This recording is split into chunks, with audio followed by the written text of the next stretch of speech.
I'm John. It's scripture time. I'm reading chapter 10 from the book of 2 Corinthians of the King James Bible. And I've got Zoe, my little scripture buddy here, helping me read.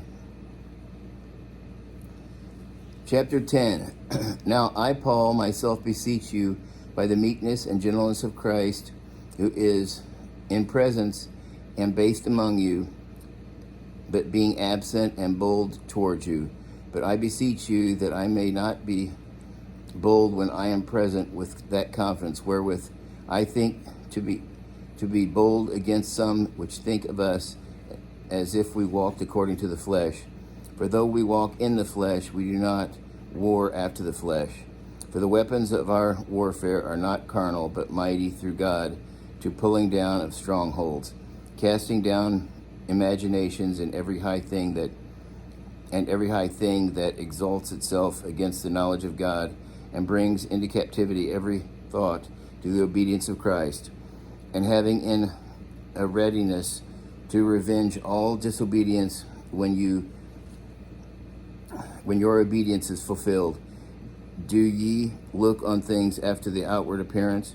If any man trust to himself that he is Christ, let him of himself think this again, that as he is Christ, even so are we Christ. For though I should boast somewhat more of our authority, which the Lord hath given us for edification and not for your destruction, I should not be ashamed, that I may not seem as if I would terrify you by letters. For his letters say they are weighty and powerful, but his bodily presence is weak and his speech contemptible. Let such as one think this, that such as we are in the word by letters when we are absent, but will be also indeed when we are present. For we dare not make ourselves of the number or compare ourselves to some that commend themselves, but they, measuring themselves by themselves and comparing themselves among themselves, are not wise. But we will not boast of things without our measure, but according to the measure of the rule which God hath distributed to us, a measure to reach even unto you.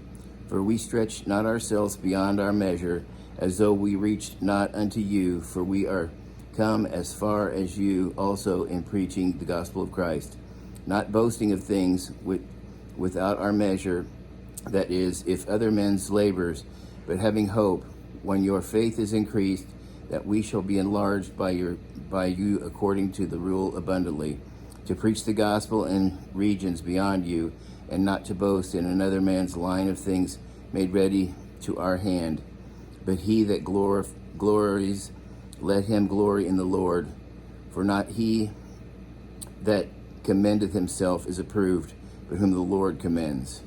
That's the end of chapter 10. And until next time, God bless.